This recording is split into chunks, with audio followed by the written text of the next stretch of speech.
बिस्मिल्लाहिर्रहमानिर्रहीम। अस्सलाम वालेकुम। आज की वीडियो थोड़ी सी डिफरेंट होगी क्योंकि एजेंडा CSS वाला लैपटॉप जो आप पीछे देखते हैं वो इस वक्त मेरे हाथ में है और आज हम बात करेंगे इंग्लिश एसे के बारे में। इंग्लिश एसे जिसमें सबसे ज़्यादा परसेंटेज है फ़ेल होने की और लोग इससे डरते बहुत हैं, इसमें गलतियाँ बहुत करते हैं।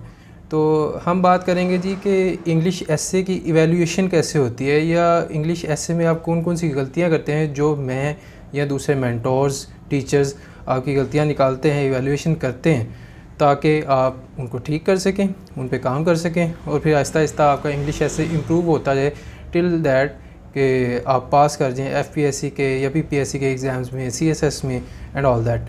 तो उसके लिए मैं आपके लिए एक इंग्लिश एसे का सैंपल लेके आया हूँ। मेरी एक स्टूडेंट है, उन्होंने लिखा है, it is actually her second attempt, लेकिन आप देखेंगे कि सेकंड अटैम्प्ट में या इवन थर्ड अटैम्प्ट में भी लोग बहुत सारी गलतियां करते हैं, बहुत सारे फ्लॉज होते हैं जिनको आप इरेडिकेट कर सकते हैं और ये सारा कॉन्टीन्यूस इवैल्यूएशन के साथ ही मुमकिन है कि आपके साथ साथ गलतियां पॉइंट आउट होती रहें और आप उनके ऊपर काम करते रहें और फिर आप देखेंगे कि आहिस्ता आहिस्ता आपके ऐसे की क्वालिटी, रिटर्न एक्सप्रेशन की क्वालिटी जो है वो बेहतर हो जाती है। तो शुरू करते हैं। मैं आपके साथ इसके स्क्रीनशॉट्स शेयर करता रहूँगा पूरी वीडियो के दौरान ही, ताकि आप सेम पेज पे रहें जिस पे मैं हूँ और मैं इसकी इवैल्यूएशन करके दे चुका हूँ and I am just trying to show you कि इवैल्यूएशन कैसे होती है या छोटी छोटी गलतियाँ जो लोग ओवरसी कर जाते हैं उनसे कितना फ़र्क पड़ता है। ठीक है जी, तो स्टार्ट करते हैं।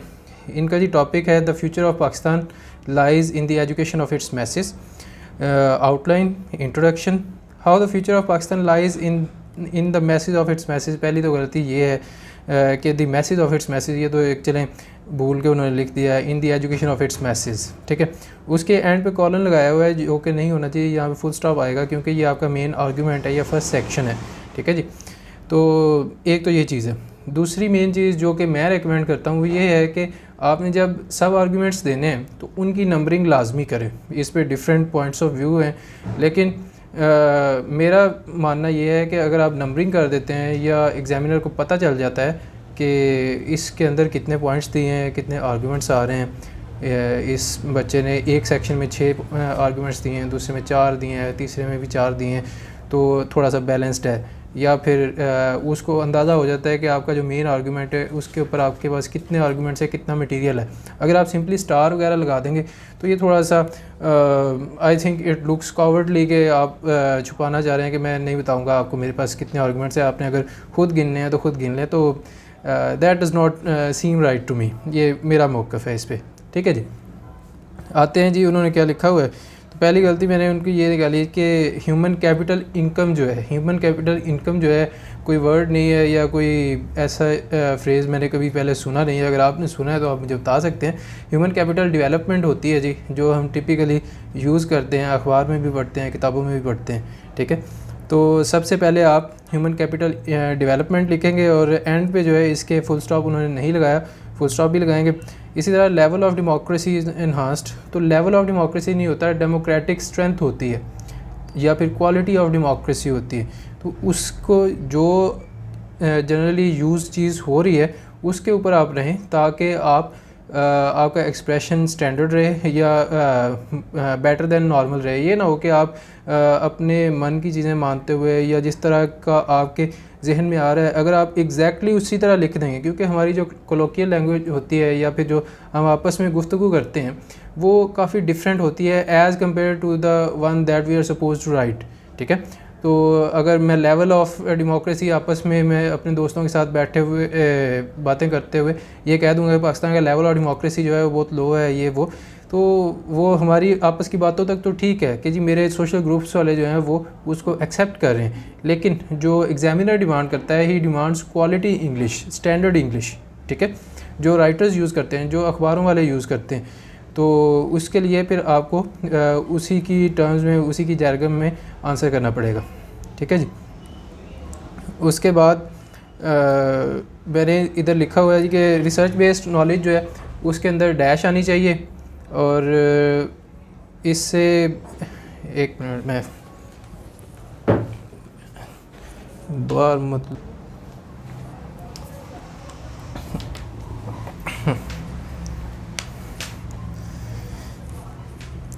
तो रिसर्च बेस्ड नॉलेज जो इन्होंने लिखा हुआ है ये हम इकट्ठा यूज़ करते हैं, रिसर्च बेस्ड, ठीक है, इसके दरमियान में डैश आएगी।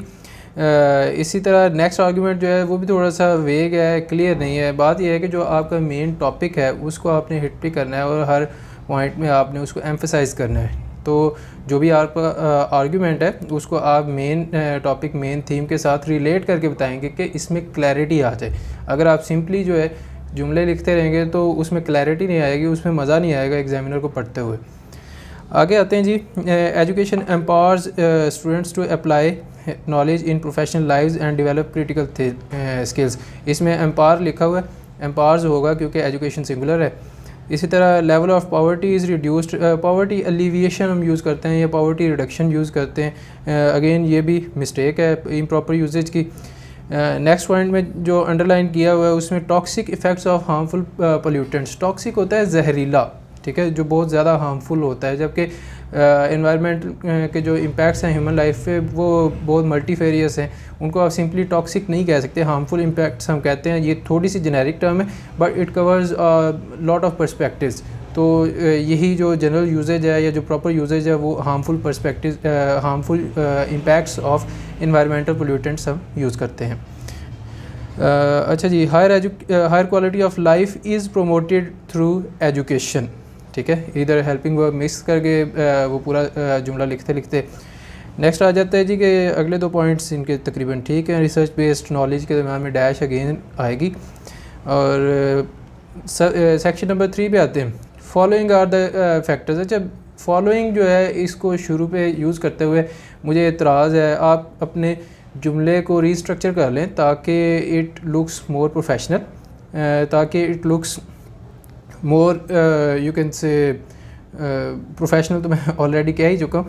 तो बात यह है कि अगर आप फॉलोइंग से जुमला शुरू करेंगे it will not make a good impression कि ये क्या, ये बिल्कुल इनफॉर्मल लैंग्वेज में बच्चा मेरे से बात करने की कोशिश कर रहा है। ऐसे ही है जी कि मैं आपका दोस्त बैठा हूँ, जबकि आपने अपने एग्जामिनर को एक फॉर्मल प्रोफेसर के तौर पे ट्रीट करना है या at least well read English person treat करना है जो कि आपकी अंग्रेज़ी पढ़ रहा है, ठीक है। तो अगर आप इस तरह करेंगे तो काम नहीं बनेगा, it will not leave a good impression. तो क्या करेंगे कि following are the factors that are impeding in the way, in इधर अगेन गलत प्रपोजिशन यूज़ की है, सिंपल इसको काट दें, impeding the way of education. इधर अगर मैं इसको लिखता तो I would have written it like this, factors due to which education is not able to make headways in Pakistan, ठीक है, एक्सपेक्टेड हेडवेज, अप्रोप्रिएट या एडिक्वेट हेडवेज इन पाकिस्तान। तो आगे डॉट लगा के या कॉलन लगा के, इन्होंने कॉलन लगाया हुआ है, मैं अगर लिखता हूँ तो मैं पूरा सेंटेंस लिखता हूँ आर्गुमेंटेटिव और उसके बाद उसके पॉइंट्स में दिया करता हूँ, ठीक है।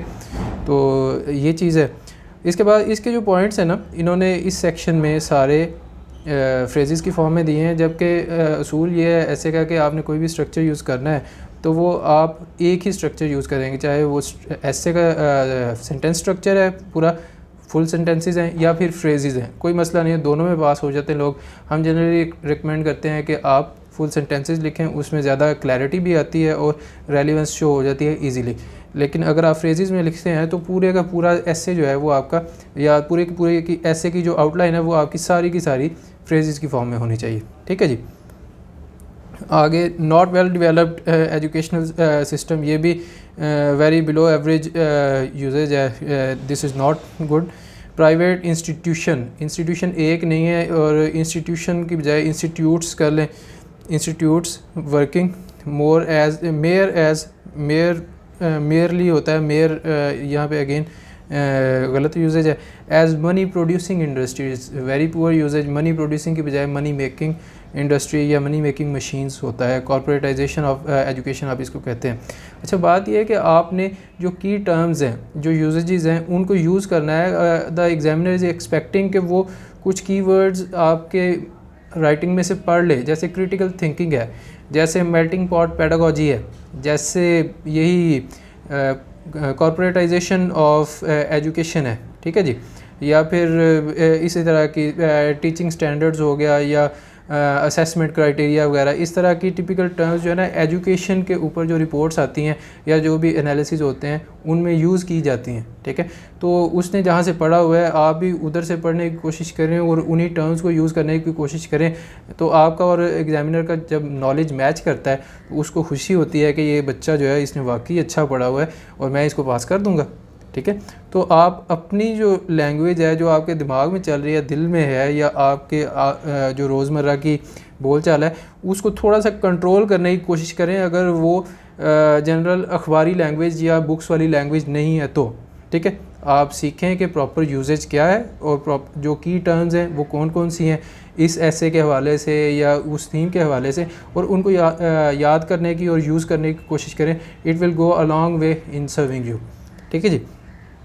आगे बढ़ते हैं जी। Gender disparity among the message among different social groups कह सकते हैं आप। Least number of higher education institutes, ये भी गलत है क्योंकि least number of education institutes ये किसी चीज़ की सेंस नहीं बना रहा। There are very few opportunities for higher education in Pakistan, इस तरह से आप कह सकते हैं। No uniformity of curriculum in the state, uniformity के एक तो स्पेलिंग गलत है या फिर lack of coherence in the curriculum of different provinces या जो भी at the state level, again this is debatable. आगे low salaries of teacher, low के स्पेलिंग में जनाब इन्होंने एल छोटा लिखा हुआ है, अगर ये बड़ा है तो उसको क्लियर लिखें कि जी वो बड़ा नज़र आए। Higher prices of books, uniforms, ये बहुत जो है ना वो बहुत सेकेंडरी टर्शरी या क्वार्टरनरी आर्गूमेंट्स हैं जो कि बहुत बाद में आते हैं। कुछ ऐसे आर्गूमेंट्स हैं जो आपने यूज़ नहीं किए, जैसे आउट ऑफ स्कूल चिल्ड्रन का मसला है, जैसे गोस्ट स्कूल्स हैं, जैसे गोस्ट टीचर्स हैं, ठीक है, लैक ऑफ टीचर ट्रेनिंग है, लैक ऑफ स्कूल इंफ्रास्ट्रक्चर है, और यही सारी चीज़ें हैं जो मेनली हम डिस्कस करते हैं एजुकेशन के ऐसे में। अगर आपने ये नहीं लिखी तो आपके या जो प्रॉब्लम्स आपने दिए हुए हैं और जो उनके सॉल्यूशंस हैं दे विल सीम इनएडिक्वेट या इल रेड, ठीक है। तो जो टिपिकल हैं वो तो लाजमी दें, अगर उनके बारे में आपके पास बेटर इंफॉर्मेशन है या उनको आप एक्सप्रेस बेटर कर सकते हैं तो ये आपके लिए और भी अच्छा होगा, वो आपको स्टैंड आउट करवाएगा। लेकिन जो टिपिकल है वो लाजमी आपने लिखने हैं, जो क्योंकि वो तो हर बंदे नहीं लिखने, और ये इस तरह के हैं कि जो बहुत वैलिड भी हैं और वो एग्जामिनर आपसे एक्सपेक्ट कर रहा है कि ये लाजमी होने चाहिए। अगर ये मुझे नज़र नहीं आएंगे तो इसका मतलब है इस बच्चे ने पढ़ा नहीं है, ठीक है। तो you don't want to go that way. आगे आते हैं जी, सेक्शन नंबर 4 है educational system of Pakistan can be improved by following factors. Factors यहाँ बिल्कुल भी नहीं, बाय इम्प्लीमेंटिंग सर्टन सजेशंस या by implementing the following solutions, ये बेहतर है। Government should make more public institutes rather than private schools, ये जुमला वेग है जनाब कि गवर्नमेंट प्राइवेट और पब्लिक स्कूल दोनों नहीं बनाती, इसको क्लियर करने की ज़रूरत है।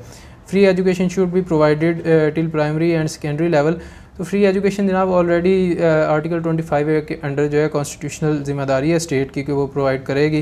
तो ये भी अगेन मिस इन्फॉर्मेशन है या फिर लैक ऑफ इंफॉर्मेशन है कि आपको पता ही नहीं है। ये एक ब्लंडर है कि आप ऐसा आर्गूमेंट दे रहे हैं जो कि कंट्राडिक्टरी टू द फैक्ट्स है, इसका मतलब है आपने अच्छा पढ़ा नहीं हुआ, ठीक है जी। आगे आते हैं जी, knowledge taught by the schools and colleges should be implemented practically. Okay, gender discrimination should be exliminated, इसके स्पेलिंग गलत हैं या फिर वो साफ नज़र नहीं आ रहा, so always keep it clear. Increase GDP rate for educational sector. GDP rate जो है ये कोई लफ्ज़ नहीं होता है, जीडीपी ग्रोथ रेट होता है, जीडीपी का कंट्रैक्शन रेट होता है, या सिंपल जीडीपी रेट जो है ये इन दोनों चीज़ों को जाहिर करेगा। जबकि अगर आप कहेंगे कि जी budgetary allocation for education sector should be increased, तो ये एक बहुत अच्छा आपका एक्सप्रेशन होगा, क्योंकि आपको पता है भाई कि इकोनॉमिक्स में या फिर जो इकोनॉमी से रिलेटेड हैं, बजट से रिलेटेड टर्म्स हैं, वो इस तरह यूज़ की जाती हैं, तो ये आपके लिए प्लस पॉइंट हो जाएगा। लेकिन जो इस तरह आपने यूज़ किया हुआ है जो कि बैड यूजेज है, बहुत ही गलत है, तो उसका आपके नंबर कटेंगे ही, कभी भी वो it can not pass you, I can guarantee you that.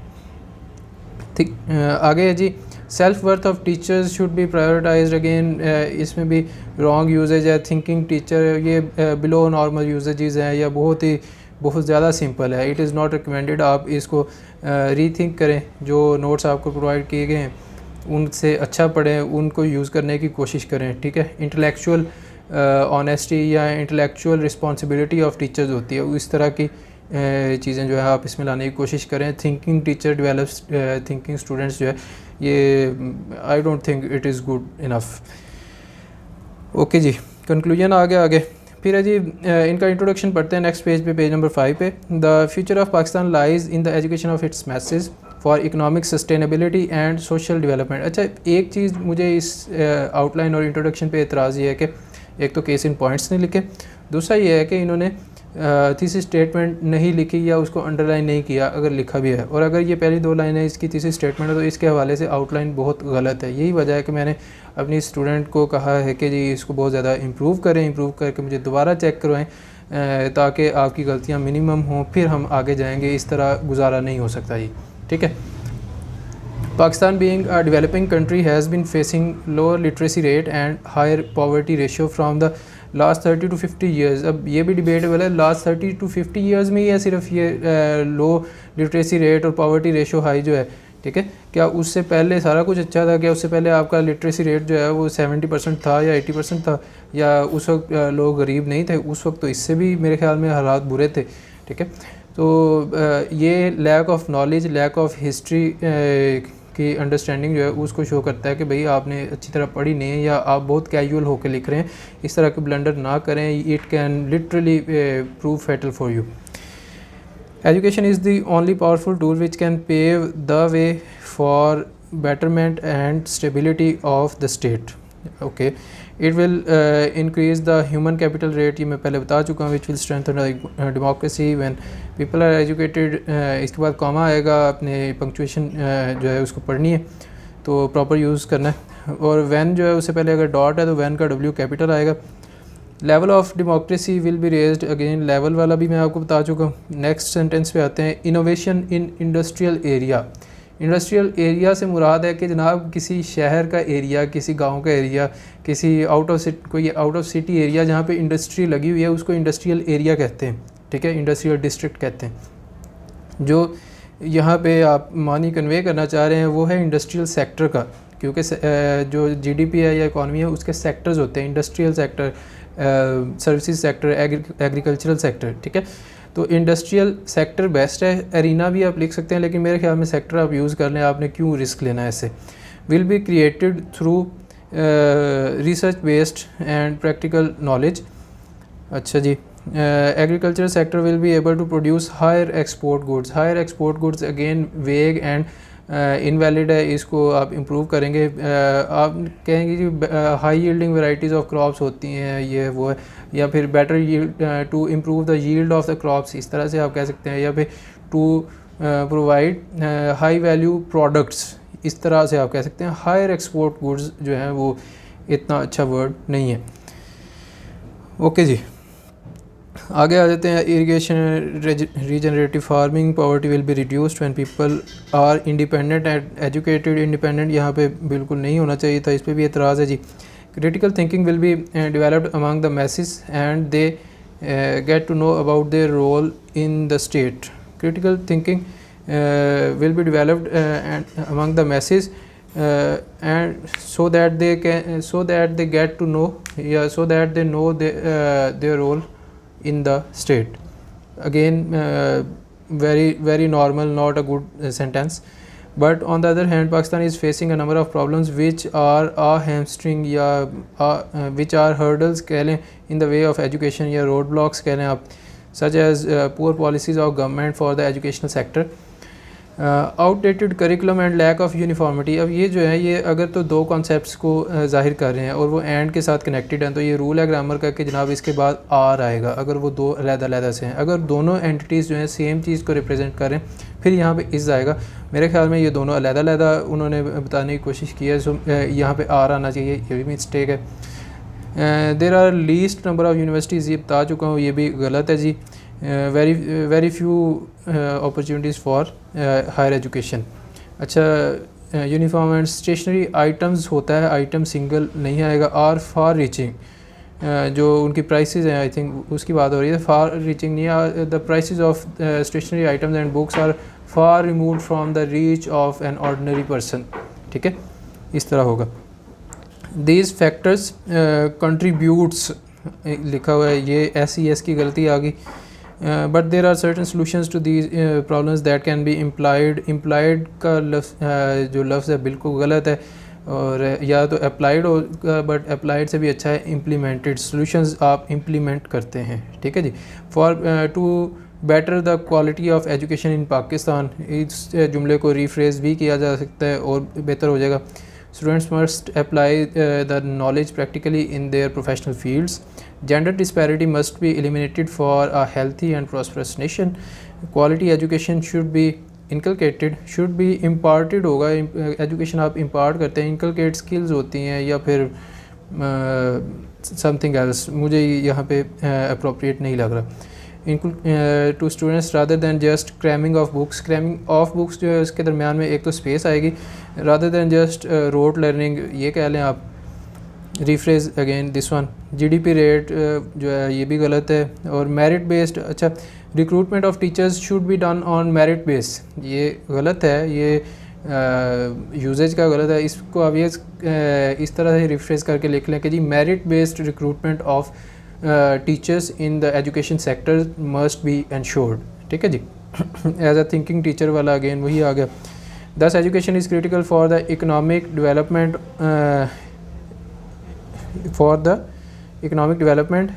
Of Pakistan, ठीक है जी। As level of education determines the quality of life in a society and to have a prosperous economic social nation. अब ये इतने सारे adjectives nation के साथ लगा के साबित क्या करना चाह रहे हैं आपके, आपको इंग्लिश नहीं आती कि किस तरह एडजेक्टिव्स यूज़ किए जाते हैं, और एडजेक्टिव्स के दरमियान में एंड आता है कि नहीं आता। तो ये इतना अजीब सा और कॉम्प्लिकेटेड आपने उसको मिक्सचर बुर्दा बना के दे दिया है कि वो भी उधर कंफ्यूज हो जाए कि ये आप कहना क्या चाह रहे हैं। इकोनॉमिक सोशल नेशन क्या होती है, ठीक है। तो बेहतर है कीप इट सिंपल। अगर आपको नहीं पता या आपको डाउट है कि ये चीज़ सही है या नहीं, तो उसको सिंपल रखें, उसको इस तरह कॉम्प्लिकेट करके हमें अपने लिए फ्रस्ट्रेशन ना कमाएं कि अगला बंदा फ्रस्ट्रेट हो जाए कि इस बंदे को बिल्कुल इंग्लिश आती नहीं है तो ये क्यों लिख रहा है ऐसे, ठीक है जी। The message must be educated, ठीक है जी। ये तो था इसका फीडबैक। जनरल फीडबैक ये है कि काफ़ी सारी ग्रामेटिकल मिस्टेक्स भी हैं, इम्प्रॉपर यूजेज है, और फैक्चुअल जो है वो उसकी फैक्चुअल इन्फॉर्मेशन उसकी भी कमी है, क्योंकि आपको 30-50 ईयर्स या एक तो जो आर्टिकल 25A है उसका नहीं पता, और इंट्रोडक्शन अच्छा नहीं है। इंट्रोडक्शन में ना तो आर्गूमेंट बिल्ड किया गया है, ना ही थीसिस स्टेटमेंट कहीं नज़र आ रही है प्रॉपर, और ना ही उसको हाईलाइट किया गया है। पेपर प्रेजेंटेशन जो है शुरू में ठीक है, बस जहाँ तक इंट्रोडक्शन लिखा है, बाकी जो सितारे हैं ना ये मुझे अच्छे नहीं लग रहे।